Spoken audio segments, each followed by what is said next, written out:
Hi friends, good afternoon. Lunch అయ్యిందా మీది? ఏం చేసిండ్రు లంచ్? మీరు ఈరోజు ఏం తిన్నారు? మాదైతే ఈరోజు గోకరకాయ ఆలుగడ్డ ఫ్రై చేసిన, టమాటా చారు, పిల్లలకైతే దోశలు పెట్టించిన టిఫిన్ ఈరోజు అయితే వాళ్ళకి. ఇక్కడైతే రైస్ కూడా అయిపోయింది. రైస్ గంజి తీసి ఇంకా పెట్టేసిన అనమాట.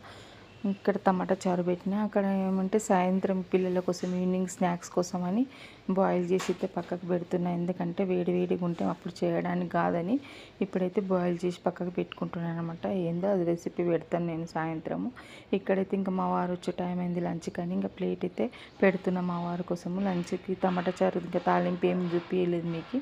ఇక్కడ నేను సింపుల్ టమాటా చారు చేసిన, దాని పక్కకు ఫ్రై కర్రీ అనమాట.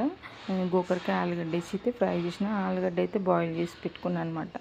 ఇంకా ఇక్కడ టమాటా చారు అయితే ఇంకా కటోరాలో కటోరాలో వేస్తే ఇంకా వాళ్ళ ఆఫీస్ వాళ్ళతో తింటాడు కనుక వాళ్ళకి మా పక్కనే లంచ్ రూమ్ కనుక మాకేం దూరం పోయే అవసరం ఉండదు. అందుకని ఇంకా ప్లేట్లు అయితే పెట్టేసి పెడతాను. ఎందుకంటే వేడి వేడి తినడానికి ఇబ్బంది అవుతుంది కదా, టైమింగ్స్ ఉంటుంది వాళ్ళకు కూడా అని.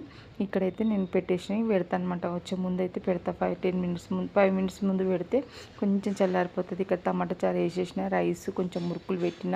ఇంకా కొంచెం వేడి రైస్ చాలా వేడిగా ఉంది కనుక దాంట్లో నేనైతే కొంచెం పొడి ఎల్లిపాయ పొడి వేసిన. వీడియో నచ్చితే లైక్ చేసి షేర్ చేసి సబ్స్క్రైబ్ చేసి